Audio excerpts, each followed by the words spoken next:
जय हिंद सभी को। जय हिंद सभी को। आज हम इकोनॉमिक्स और शास्त्र के मानवीय संसाधन को देखेंगे। पिछले क्लास में हमने देखा था पूंजी क्या है, पूंजी के कितने प्रकार हैं, फिजिकल पूंजी क्या है, फिजिकल कैपिटल क्या है और ह्यूमन कैपिटल क्या है। इसके एग्जाम्पल देखे थे। ये जो है उपकरण का एग्जाम्पल देखे थे, मशीनरी सामान। और मानवीय पूंजी जो है उसमें शिक्षण गतिविधियों को देखे थे, जैसे कर्मचारी, शिक्षण संस्था, स्वास्थ्य केंद्र, जो सेवा से संबंधित हो उसे हम ह्यूमन कैपिटल के दृष्टिकोण में देखे थे। जो कार्य कर रहा है, मशीनरी संसाधन, जैसे किसी उद्योग में लगा हुआ मशीन, उसको हम भौतिकी पूंजी में डाल लेते हैं। और जो उद्योग में लगे हुए इंसान जो पेपर वर्क कर रहे हैं वो शिक्षण संस्था से कहीं ना कहीं शिक्षण मानवीय पूंजी की गतिविधियों से थे। अब हम देखेंगे ये तो हो गया पिछले वीडियो में जो बताए थे, हम पिछले क्लास में जो बताए थे कि भौतिक पूंजी क्या है, मानवीय पूंजी है। अब हम नेक्स्ट टॉपिक क्या पढ़ेंगे, वो जनसंख्या क्या है, जनसंख्या का विस्फोट कैसे होता है, जनसंख्या विस्फोट का उपाय को कम करने के लिए क्या करें, जनसंख्या भारत पर जो जनसंख्या है उसको कम करने के लिए क्या करेंगे, उस चीज़ को आज देखेंगे। पहले इस चीज़ को मिटा लेते हैं। और सब बढ़िया है ना? है बाबू लोग, तुम लोग लाइक सब्सक्राइब शेयर नहीं कर रहा है, मेहनत लगता है। और जहाँ तक हो सके इस चीज़ पर ध्यान दिया जाए, तब ना हम सपोर्ट कर पाएंगे।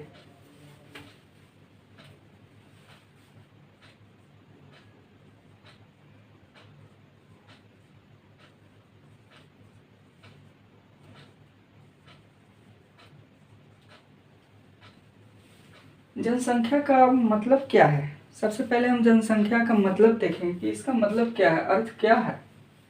जनसंख्या का अर्थ क्या है? तो एक क्षेत्र में एक प्रजाति के लोग रहते हों। एक क्षेत्र ये है, एक क्षेत्र में एक प्रजाति के लोग रहते हों तथा वो प्रजनन कर अपना विस्तार करते हों, उसे जनसंख्या। इसे हम देहाती भाषा में बोलें तो एक स्थान जहाँ पे लोगों का समूह है, वो अपने विस्तार करने का प्रयास कर रहे हैं।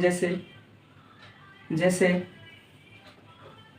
किन्हीं का शादी हुआ है तो अपना वो परिवार नियोजन का गतिविधियों को देखेंगे कि हमारा कितना बच्चा होना चाहिए, चाहे क्या, तो वो जनसंख्या में आता है। आज भारत का जनसंख्या जो कुल है 2021 के जनगणना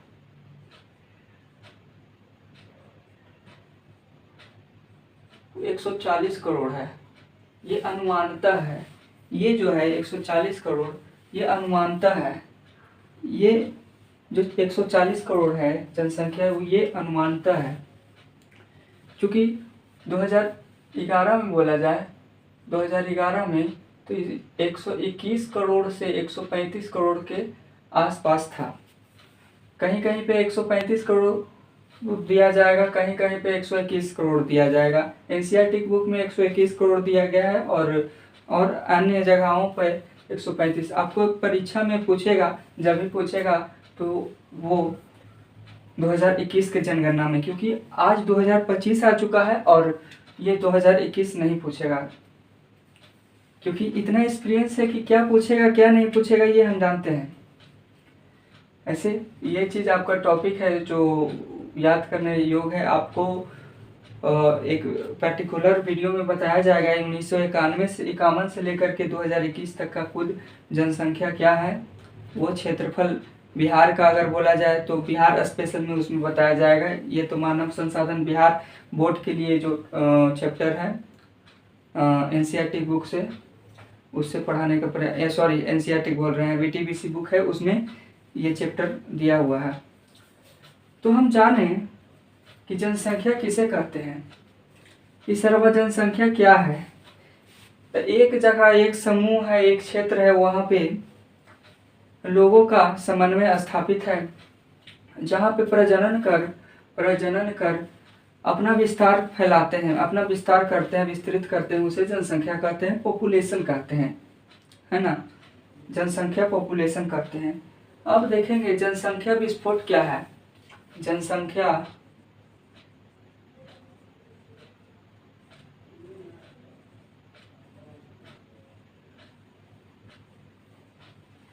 जनसंख्या विस्फोट क्या है। तो जनसंख्या हम जान गए कि जनसंख्या क्या है। जनसंख्या विस्फोट हम आसानी से जान जाएंगे। कैसे जानेंगे? तो उसके लिए हम हैं, जब ये क्षेत्र स्थान था, जनसंख्या की बात करें तो जनसंख्या विस्तार करने के लिए प्रजनन किया, परंतु जितना सीमित स्थान क्षेत्र है, जितना सीमित स्थान क्षेत्र है, उससे अधिक जन्म दर बढ़ जाए तो जनसंख्या विस्फोट होती है। तो जनसंख्या विस्फोट, अब कहे के मतलब है एक आदमी के 2 बच्चा, तो एक को अब हो रहा है 4। क्षेत्रफल के अनुसार तो यहाँ पे काफी था, परंतु यहाँ पे 4 एभव हो रहा है, जिसके कारण से जनसंख्या विस्फोट होगी। संसाधनों की कमी होगी, आर्थिक कमी होगी, संसाधन का कमी होगा। इससे क्या क्या इसका डिफिनेशन बोले तो जनसंख्या विस्फोट हम उसे कहते हैं जो किसी क्षेत्र स्थान में अत्यधिक मात्रा में जनसंख्या का विस्तार होने लगे और संसाधनों में कमी देखी जाए, उसे जनसंख्या विस्फोट कहते हैं। इसको नियंत्रण करने के लिए सरकार को क्या करना चाहिए?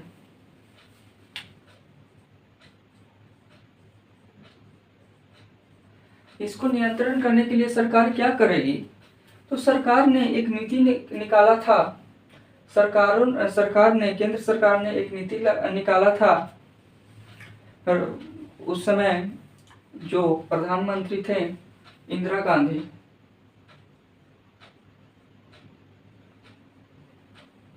उन्होंने नसबंदी का कार्य, चूंकि ये बायोलॉजी का है तो इसे डीप में नहीं ले जाएंगे, नसबंदी का कार्य चलाया,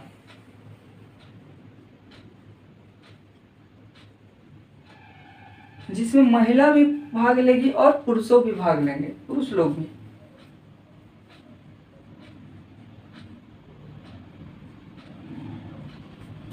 जिसमें महिलाओं ने भी भाग लिया और पुरुषों ने भी भाग लिया। कहा जाए तो इस नीति के द्वारा, इस योजना के द्वारा, इस नसबंदी कार्यक्रम योजना के द्वारा महिलाओं तथा पुरुषों को आज प्रोत्साहन राशियां भी मिलती है। वो हर जगह अलग अलग राशियां हैं। बिहार में कुछ है, दिल्ली में कुछ है, बम्बई में कुछ है, कोलकाता में कुछ है, हरियाणा में कुछ है, पंजाब में, हर राज्य में अलग अलग राशियां मिलती है। तो इसको नियंत्रण करने के लिए तो एक उपाय ये हो गया। और सरकार को ये सोचना चाहिए कि यदि किसी घर में 2021 के अनुसार अगर बोला जाए, यदि किसी घर में 2 से अधिक बच्चे हैं, उनको सरकारी सेवा नहीं दी जाएगी, जिससे जनसंख्या में कमी देखने को मिल सकती है। अगर भारत एशिया का बात करें,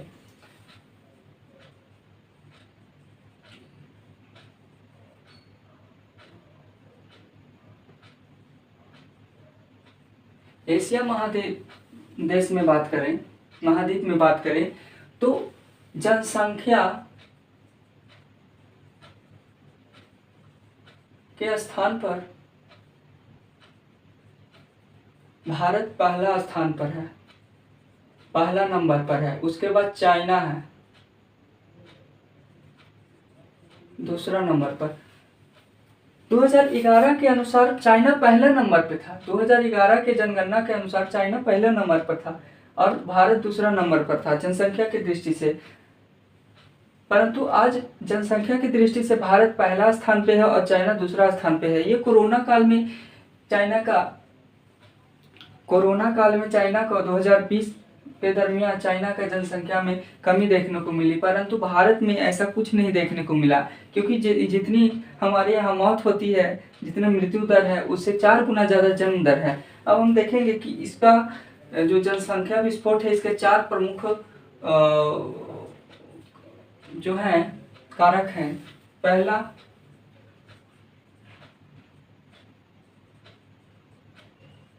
उच्च जन्म दर, दूसरा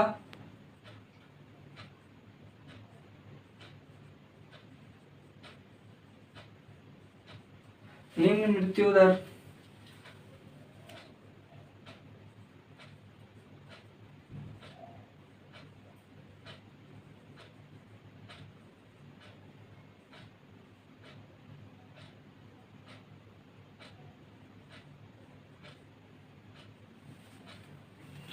नहीं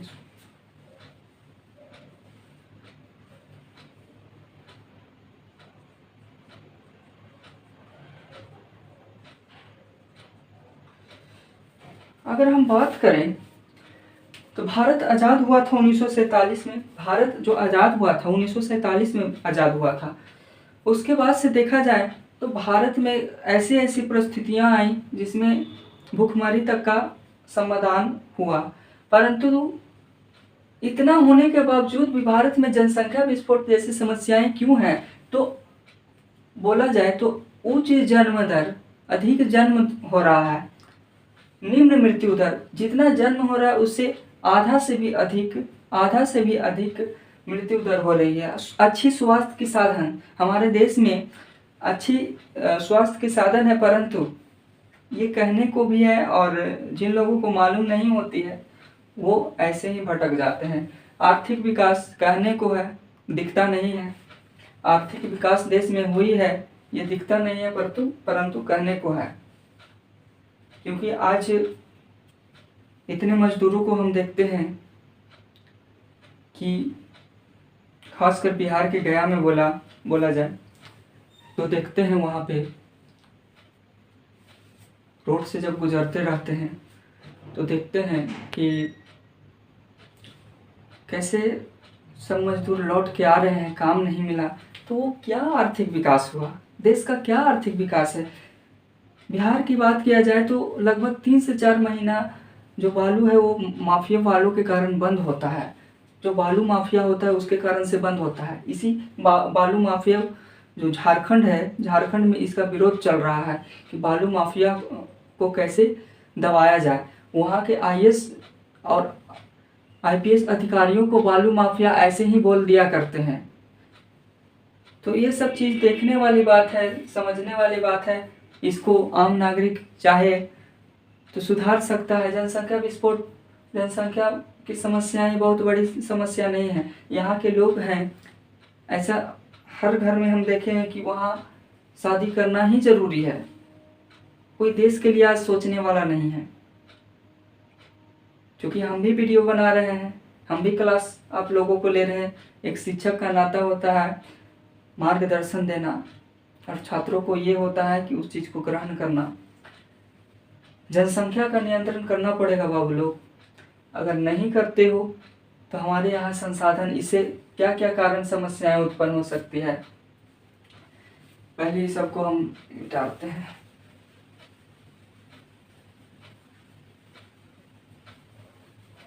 इसे क्या क्या समस्याएं? पहला तो तुमको संसाधन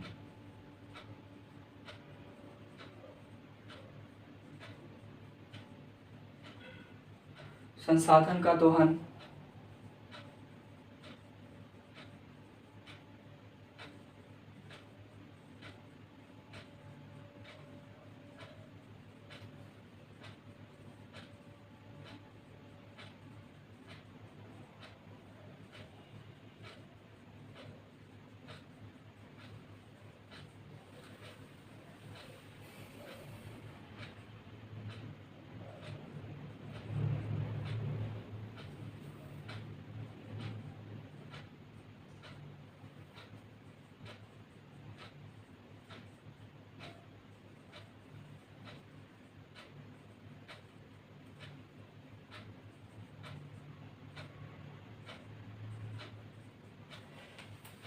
संसाधनों में कमी देखने को मिलेगी। जैसे प्रधानमंत्री नरेंद्र मोदी ने बहनों को तथा माताओं को एलपीजी गैस का देने का वादा किया और दिया भी। एलपीजी गैस, ये क्या संसाधन, ये गैस जो है वो क्या रोज बन रहा है, उसका स्टोर उत्पादन हो रहा है? नहीं, ये सदियों बरसों पुराना चीज है जिसे स्टोर किया गया और इस चीज को उपयोग में किया जा रहा है। ये बहुत ज़्यादा दिनों तक नहीं टिक सकता है। हमारे यहाँ कोयला है, जो झारखंड में कोयला है, वो क्या बहुत दिन तक टिक जाएगा? नहीं। हमारे यहाँ जो नदियाँ हैं, प्रवाहित नदियाँ हैं, बह रही है, तो उसमें जो हानिकारक गैस जा रही है, हानिकारक गंदा पानी जा रहा है, मछलियों की समस्या हो रही है, पशुओं की समस्या हो रहा है, तो क्या उसका जो संबंध है वो जनसंख्या से नहीं है? आर्थिक विकास जो है वो रुक जाता है। कैसे? जहाँ पे एक रोटी था उसका 2 भाग लग रहा था, अब उसी चीज का 4 भाग लग रहा है। जहाँ एक रोटी को 2 भागों में बांटा जा रहा था, वही चीज को 4 भागों में बांटा जा रहा है। तो आर्थिक विकास में भी कहीं ना कहीं कमी देखने को मिलेगी। उसके बाद बेरोजगारी की समस्याएं। आज हमारे यहाँ भारत में भी बेरोजगारी दर बहुत उच्च स्तर पर है, और बिहार में तो कहा जाए तो बेरोजगारी दर बहुत उच्च स्तर पर है, क्योंकि हमारे यहाँ के मजदूर 8,000 और 9,000 रुपया में दिल्ली, पंजाब, बम्बई, कलकत्ता, गुजरात जैसे शहरों में काम करते हैं। ऐसा नहीं है कि बिहार में इंडस्ट्री नहीं खुल सकता है, खुल सकता है, परंतु जब मजदूर यहाँ से मजदूर सस्ते में उधर काम कर ही रहे हैं, तो क्यों कोई इन्वेस्टर आएगा बिहार में? क्योंकि बिहार में बाढ़ की भी समस्या है, सुखाड़ की भी समस्या है। जब जापान जैसे देश में, चाइना जैसे देश में बाढ़ को नियंत्रण कर लिया जा सकता है, तो भारत जैसे देश में नहीं रोका जा सकता है? रोका जा सकता है, परंतु किसी का इस पर ध्यान नहीं जा। यहाँ तक इस चुनाव में राबड़ी देवी ने, जो मुख्यमंत्री रह चुके हैं, उन्होंने कहा कि मिथिला को बिहार से अलग कर दिया जाए। उन जाहिलों को क्या कहा जाए कि बिहार का खूबसूरती जो चीज है उसे ही अलग कर देंगे तो बिहार तो ऐसे ही बर्बाद हो जाएगा। ये जो बिहार है, कुछ इस प्रकार से बिहार है। बिहार का पहला भाग तो झारखंड से अलग हो गया, झारखंड से संसाधन अलग हो गए, भले बिहार से संसाधन अलग हो गए। अब इस मिथिला के क्षेत्र को काट दिया जाए, मिथिला के क्षेत्र को काट दिया जाए, तो क्या बिहार में क्या बचेगा? तो ये सब है समस्याएं। मूर्खों को क्या बताया जाए? यहाँ के नेता अनपढ़ हैं। चौथा फैला, पांचवा फैला, अनपढ़ तो नेता बनता है। हम नेताओं का गुलामी करते हैं, आईएएस अधिकारी। ऐसा सिचुएशन है। तो कहाँ थे? यहाँ आर्थिक विकास में रुकावट आएगी, बेरोजगारी की समस्या, पर्यावरण को दूषित किया जाएगा, प्रदूषण की समस्याएं होगी। अगर जनसंख्या बढ़ती है तो क्या जंगलों का कटाई नहीं होगी? जंगलों का कटाई नहीं होगी, क्योंकि भूमि एक दिया हुआ पृथ्वी का सतह है, उसका विस्तार नहीं किया जा सकता, उत्पादन नहीं किया जा सकता है। तो क्या जो जनसंख्या है वो शहर बनाने के लिए जंगलों को नहीं काट देगा? समझ में आ रहा है? तो ये सब समस्या है जनसंख्या विस्फोट का, कि जनसंख्या विस्फोट से होने वाली क्या क्या हानियां हैं। तो ये इस प्रकार से हानियां देखने को मिलेगी। मुझे लगता है कि बात समझ में आ गया होगा कि जनसंख्या, पॉपुलेशन किसे कहते हैं। जब एक किसी निश्चित क्षेत्र में एक ही प्रजाति के लोग रहें तथा साथ में प्रजनन कर उसे विस्तार करने का, विस्तृत करने का सिलसिला रखते हों, विस्तार करते हों, उसे पॉपुलेशन, जनसंख्या कहते हैं। भारत की कुल जनसंख्या 2021 के जनगणना के अनुसार 140 करोड़ है, जो अनुमानतः है। एशिया महाद्वीप का जनसंख्या के क्षेत्र में सबसे जो पहला स्थान पे वो भारत है, दूसरा स्थान पे चाइना है ना। और उस दिन हम भूल गए थे कि संसाधन किसे कहते हैं। संसाधन उसे कहते हैं जो मानवीय आवश्यकताओं को पूर्ति करे। संसाधन में प्राकृतिक संसाधन भी है, मानव निर्मित संसाधन भी है और पूर्ण चक्रीय संसाधन भी है। ये जो संसाधन चैप्टर है वो 10th क्लास में आपको विस्तार रूप से पढ़ाया जाएगा। तो जनसंख्या विस्फोट तो समझ में आ गया होगा कि किसी क्षेत्र में इतनी तेजी से जनसंख्या बढ़ने लगे जिससे संसाधनों का दोहन हो, आर्थिक स्थितियों में गड़बड़ी देखने को मिले, उसे संसाधन कहते हैं। ये सब जो किसी भी सब्जेक्ट को जो है अपनी लैंग्वेज में पढ़ने का प्रयास करें। ये नहीं है कि डिफिनेशन, बाबू लोग डिफिनेशन जो है वो खुद से बनाया जाता है, जो परिभाषाएं हैं खुद से बनाया जाता है। ये जो चीज हम बताएं वो लिखने का प्रयास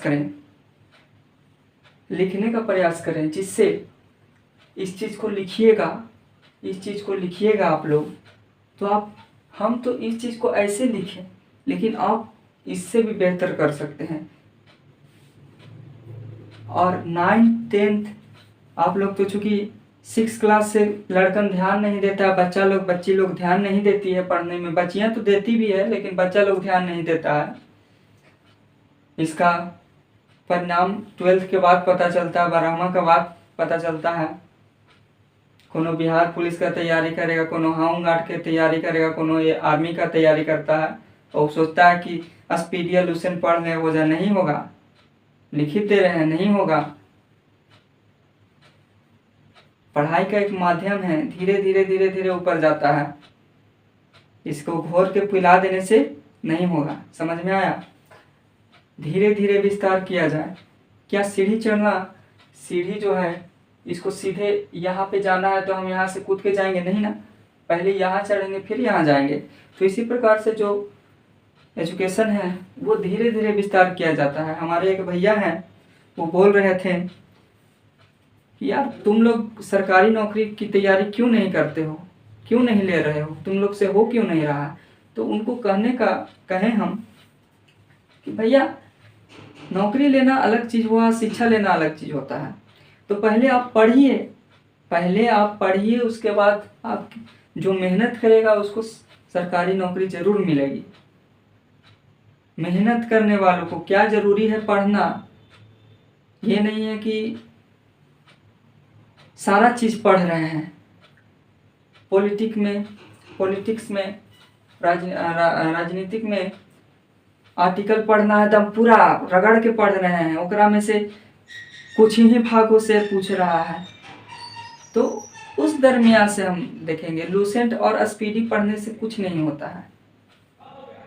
सही तरीका से आपको मेहनत करना होगा। 6th क्लास से लेकर के जो बच्चा 12th तक अच्छा से मेहनत कर दिया उसको बहुत आगे तक सफलता मिलती है। हर बच्चा लोग के कहेंगे, बच्ची हो बच्चा हो, आप लोग इधर उधर मत चक्कर चलो, इधर उधर मत ध्यान दो, 6 से 8 घंटा पढ़ लो। जो फोन पे तुम लोग लग के, हम आज ही जा रहे थे, देखिए इतना गंदा स्थिति है कि कुछ कहना नहीं है। माँ बाप पढ़ने के लिए भेज रहा है, यहाँ बबनी तो घूमने में लगी हुई है बबुआ के साथ।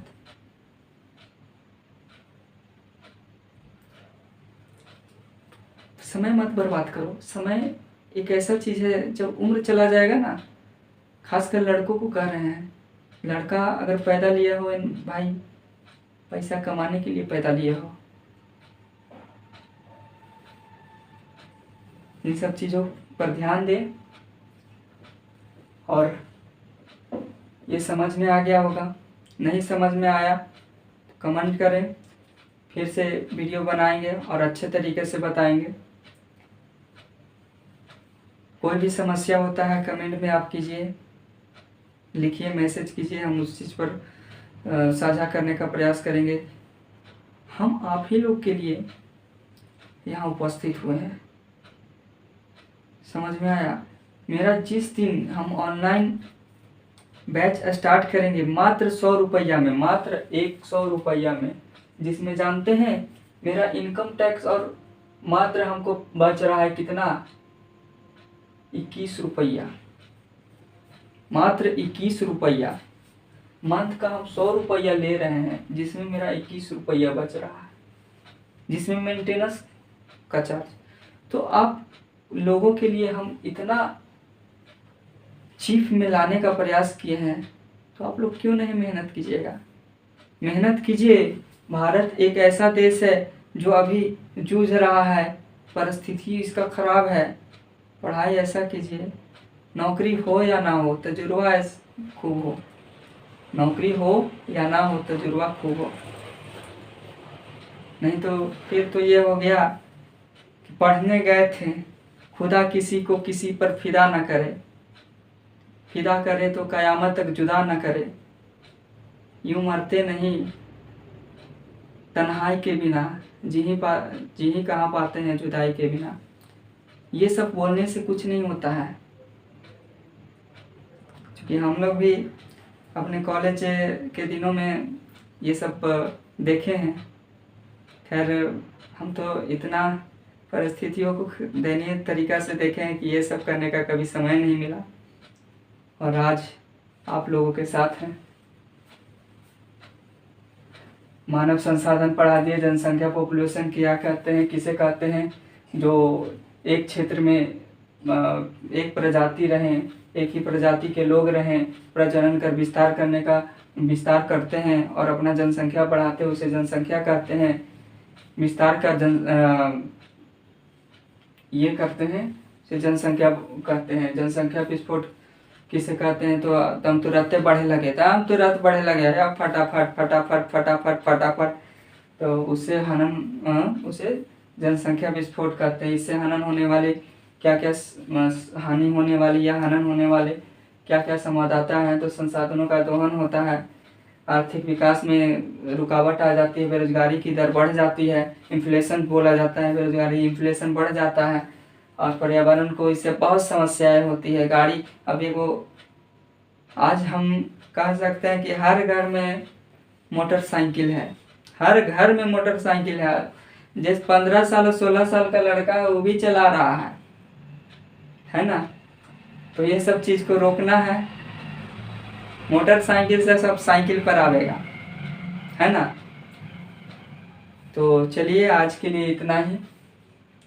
चूँकि छठ पूजा है तो इसमें लगे हुए हैं, वीडियो बनाने का समय नहीं मिल रहा है। अभी 11:20 हुआ है समय, 10 बजे से हम वीडियो बना रहे हैं, 11:20 हो गया रात के। तो इसी प्रकार से हर सब्जेक्ट को अभी यूट्यूब के माध्यम से अपलोड किया जाएगा, और जो सब्सक्राइब किए हैं उन लोगों को निःशुल्क ऐप में एडमिशन कराया जाएगा। चलिए, धन्यवाद, जय हिंद।